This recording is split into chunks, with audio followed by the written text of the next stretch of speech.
Okay, after an extended break, it's time for Adam Breneman's Penn State Breakdown, the 2019 version. Adam, I haven't seen you in a while. It's been a long time. Happy holidays. Hope you had a great holiday. I know you got to see your buddy Mike Gesicki the week that the Dolphins shocked the world with that really Patriots upset. Yep. That's a once-in-a-lifetime game. I'm sure you had fun down in South Florida. Yes, a lot of fun. It's good to see Mike. We will turn now our attention to the Penn State football team, which kind of begins anew. They lost a lot of players off the 2018 team. Dropped a tough loss to Kentucky in the Citrus Bowl, even though they were favored. So let's just start there. 9-4, they wrap it up. 3 losses were close, I think, by a total of eight points, I believe. They were walloped by Michigan. Had a couple weeks to think about it. Do you feel like this is a team that underachieved, or did you think at the beginning of the year they were going to probably be a 3-loss regular season team with a toss-up bowl game? It's a tough one. I'm not sure if they underachieved. They certainly didn't overachieve by any means of the imagination. In James Franklin terms, they weren't elite this season. No. This is a team, I'm not sure if any of us thought they were going to be a college football playoff team in the beginning of the season. Lost a ton of talent. Saquon Barkley, Mike Gesicki, a ton on defense. Basically all of the defensive leadership they lost. But really, you can't make an excuse for a loss at home to Michigan State. Right. Losing to Kentucky in the bowl game does not feel too good. At the same time, if Penn State beats Ohio State and maybe doesn't run the ball on that 4th down at the end of the game, I think this is probably a very different season. I'm not sure if they lose to Michigan State. They probably go on and play Michigan competitively. But when you look at it, getting blown up by Michigan on the road. That was a tough one. There's a lot of games that Penn State fans aren't going to feel too happy about at the end of the season here. And they're going to need some improvement come 2019 if this fan base is going to, stay from going crazy. Yeah, and while the losses to Michigan State and Ohio State were close and certainly winnable games, they did win some games that maybe they could have easily lost, starting with Appalachian State. Which shouldn't have been a game, though, to begin with. The Iowa game hung in the balance until Stanley threw that awful 4th quarter pick. Even Indiana, they needed a big game for Shakatoni, or they could have lost that one. So I think when you look at it big picture, they lost some games they should have won against good teams, but they could have easily lost a couple as well. I think that the Kentucky game was a disappointment, but 3 regular season losses was about right. I really do. But the bigger question now is, after 40 career starts, Trace McSorley moves on. It's getting ready for the Senior Bowl, I think, as we talk about this. We're talking about Tommy Stevens. Maybe at the start of the year, he was probably the presumed starter in 2019, but he just has not stayed healthy. Sean Clifford's done some very nice things. He almost had a huge play in the bowl game. DeAndre Tompkins couldn't hold the pass he put right in his hands. But he's a guy that really looks like he is comfortable in the spotlight. He's not shy.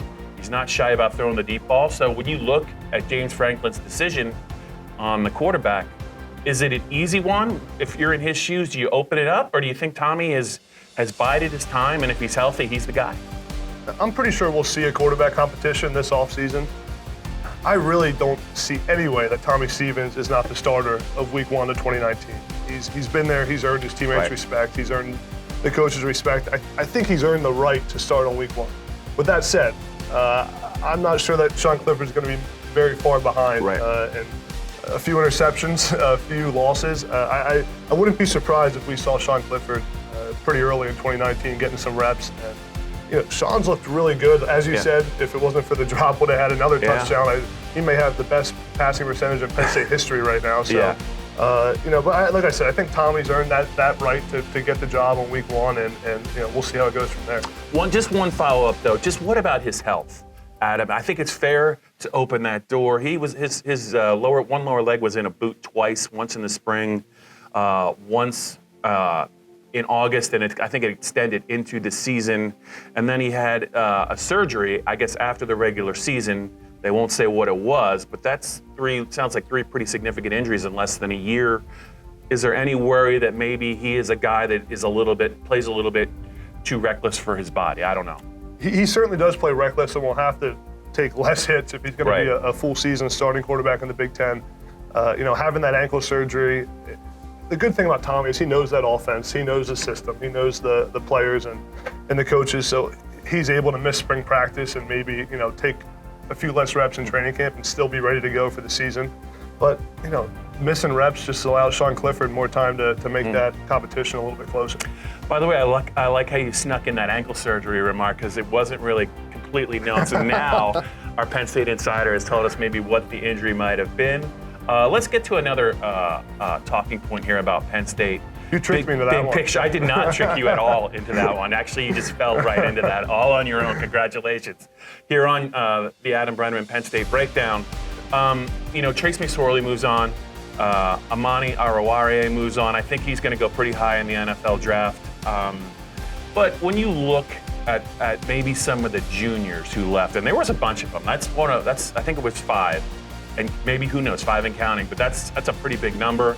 I don't know if you expected to see that many. Who do you feel like is maybe Penn State's biggest loss other than Trace moving forward? The easy answer would be Miles Sanders.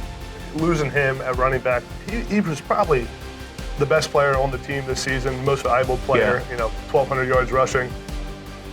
Ricky Slades looks pretty good, but has had some ball security issues. He's going to be hard to replace, but a little bit of a wild card. I'm going to say Kevin Givens on the defensive line has been probably the main force of that defensive line on a defense that struggled for most of the season, a defense that is young, and they could have really benefited from Kevin Givens staying for one more year. Yeah. A slightly under-recruited position. Yes. Greg Pickle probably knows more about recruiting than I do, but a little bit of a under-recruited position, and losing him is going to be tough for a defense that's probably already going to struggle in 2019. So I'm going to go with Kevin Givens as the biggest loss for Penn State. I like that pick. It's a little bit of a surprise pick, but he's the 3 technique who has the strength to play nose.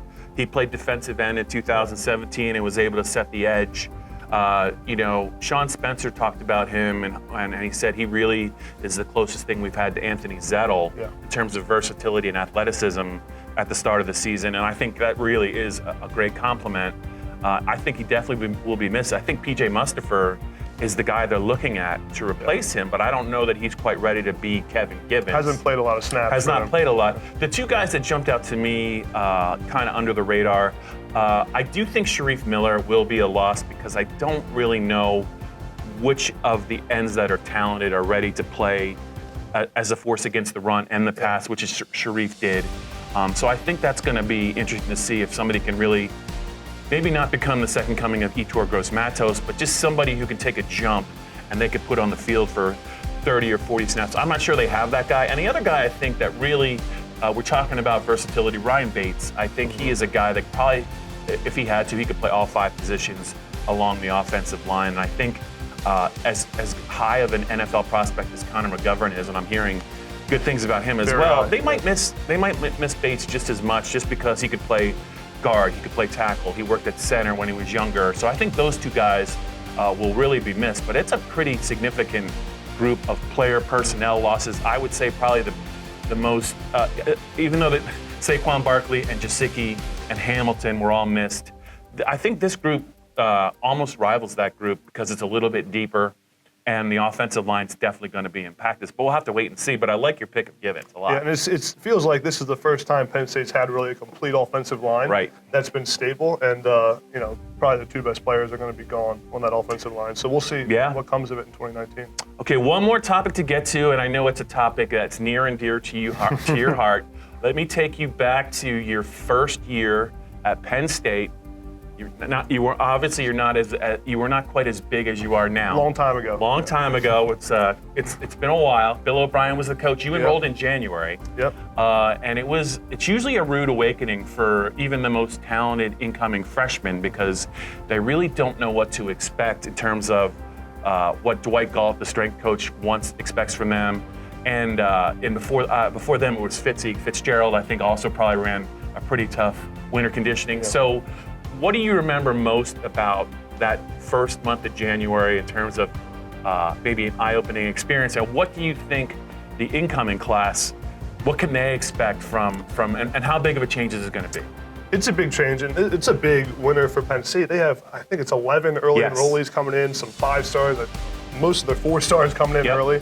I'll say this, if it wasn't for enrolling early, I would have never played as a true freshman. I think that's the case for most guys that play early, are the guys who are able to get in there in spring and winter and develop their bodies for the regular season. Showing up in the summertime and going right to class and workouts and training camp is a rude awakening, like you said. If these guys that Penn State's going to be looking for to contribute 2019 are able to get in there and get with Dwight Galt and do the winter conditioning, and not just that, but getting to know your teammates and earning the respect of the locker room. That's the biggest problem for these 5-star recruits when they show up to the team, is to make sure that the seniors and the leadership in the locker room respects you and understands that you're ready to work. And that's the best time to do that, because you're with a smaller group, you get thrown right into the whole team. So I'm a big advocate of enrolling early. I think it really, if you want to play early in college college football, really enrolling early is a good way to get a head start on that. So give us real quick a typical day you had as a freshman in January. How early were you up? How ready did you have to be to go 100%? I'm sure there was a lot of running that was not fun, a lot of lifting. How early did it start, and what did you feel like after the first couple of workout sessions? It starts early. It depends who. Coach Fitz, when I was there, was a really early guy. Yep. Craig Fitzgerald, now at Tennessee, I believe. Yep. He was a 5 a.m. guy. Coach Galt is more of an afternoon workout kind of guy, but what they'll do with these 11 early enrollees, they'll be on their own with the strength coaches for about 1 or 2 weeks, develop without the whole team there. And then after those 1 or 2 weeks, they are thrown into the fire with the rest of the team, and they grow up really fast. You go from I was 17 years old when I enrolled at Penn State, and a lot of these guys are probably 17 as well, playing with some 23-year-olds on the team. So it's an adjustment, but I think these 11 early enrollees will see the dividends of it come fall. It's pretty cold in State College in January, isn't it? Very cold. Even colder than Harrisburg? Very cold.